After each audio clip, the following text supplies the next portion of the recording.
Saudara Komisi Pemberantasan Korupsi menangkap 6 orang dalam operasi tangkap tangan di Pemprov Kalimantan Selatan. Ke-6 orang itu kini tengah dalam pemeriksaan intensif KPK. Senin malam, 4 orang terperiksa telah tiba di gedung KPK pada Senin malam, sementara 2 terperiksa telah tiba sebelumnya. Menggunakan rompi oranye, keempatnya kemudian menuju ke lantai 2 gedung KPK untuk diperiksa. Juru bicara KPK Tessa Mahardika menyebut OTT ini berkaitan dengan kasus suap. Dari 6 orang yang ditangkap, 2 diantaranya berprofesi di bidang swasta, sedangkan 4 orang lainnya merupakan penyelenggara negara. Tangkap tangan itu umumnya yang terjadi di Komisi Pemberantasan Korupsi masih ada kaitannya dengan suap menyuap ya.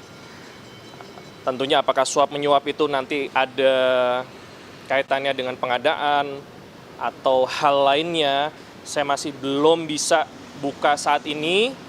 Jadi teman-teman saya harap bisa bersabar. Sebelumnya pada Senin siang, penyidik KPK telah melakukan penyelidikan terhadap sejumlah saksi di Mapolres Banjarbaru, Kalimantan Selatan. Penyidik juga membawa sejumlah koper dan berkas yang dijadikan barang bukti. Seorang pejabat di lingkungan Dinas Pekerjaan Umum dan Penata Ruang Provinsi Kalimantan Selatan berinisial YE juga dibawa ke Jakarta untuk pemeriksaan lebih lanjut. Lebih lengkap soal OTT yang dilakukan KPK, kita tanyakan pada jurnalis Kompas TV Dian Silitonga di gedung KPK Jakarta. Dian, ada 6 orang yang ditangkap KPK, kini tengah diperiksa. Apakah sudah ada informasi kasus apa yang menjerat para terperiksa ini?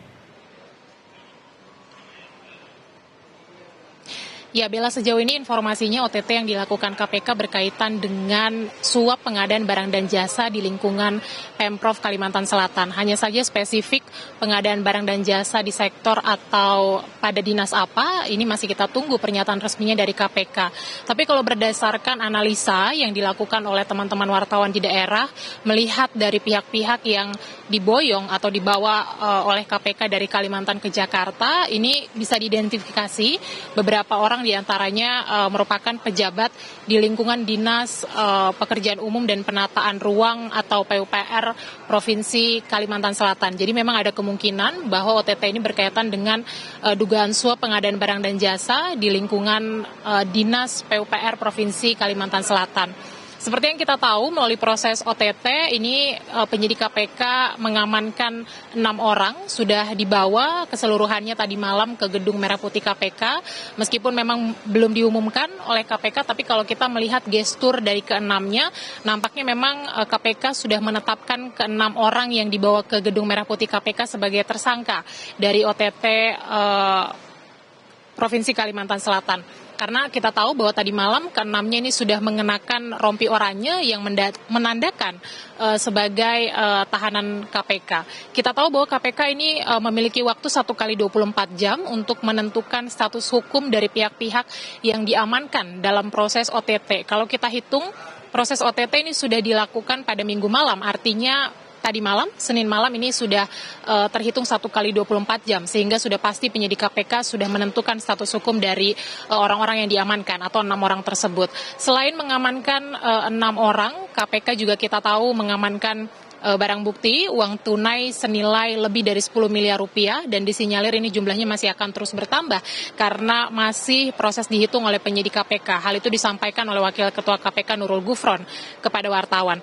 Nah, kalau kita bicara soal OTT KPK, Bella, kita tahu bahwa OTT di lingkungan Provinsi Kalimantan Selatan ini merupakan OTT ketiga yang dilakukan oleh KPK di tahun 2024. Kita ingat yang pertama KPK melakukan OTT di Sidoarjo pada Januari 2024, kemudian yang kedua OTT dilakukan di Labuan Batu pada Februari 2024, dan kemudian setelah 8 bulan berselang, KPK kembali melakukan OTT di Provinsi Kalimantan Selatan. Bella. Dia selain menangkap 6 orang, KPK juga melakukan penggeledahan dan memeriksa saksi-saksi. Apakah saksi yang diperiksa juga termasuk pejabat Pemprov Kalimantan Selatan? Iya, kuat kemungkinan pasti saksi-saksi yang diperiksa oleh KPK ini merupakan pihak-pihak yang berasal dari lingkungan Pemprov Kalimantan Selatan. Apalagi kalau kita dapat informasi, dugaannya OTT ini juga melibatkan Gubernur Kalimantan Selatan, Sahbirin Nur, yang juga biasa dikenal dengan Paman Birin. Karena kronologi singkat yang kami dapatkan, proses OTT ini dilakukan persis saat pemberi suap ini menyerahkan uang kepada orang kepercayaan Gubernur Kalimantan Selatan, dalam hal ini adalah ajudannya. Dan tapi tentu sekali lagi kita masih akan menunggu pernyataan resminya dari KPK. Yang masih kita tunggu adalah kronologi pastinya seperti apa, kemudian juga berapa orang saksi yang kemudian diperiksa oleh KPK dalam hal ini dan siapa saja mereka, kemudian apakah ada pihak-pihak lain yang kemudian ditetapkan sebagai tersangka oleh KPK selain 6 orang yang sudah diamankan, dan kemudian juga berapa jumlah atau nilai pasti uang dugaan suap dari proses OTT yang dilakukan oleh KPK. Kesemuanya ini akan kita ketahui bersama melalui pernyataan resmi yang akan dilakukan oleh KPK rencananya pada pukul 2 siang nanti. Bella. Baik, kita akan nantikan bersama terkait dengan update informasi OTT yang dilakukan di Pemprov Kalimantan Selatan. Terima kasih Dian Silitonga, selamat bertugas kembali.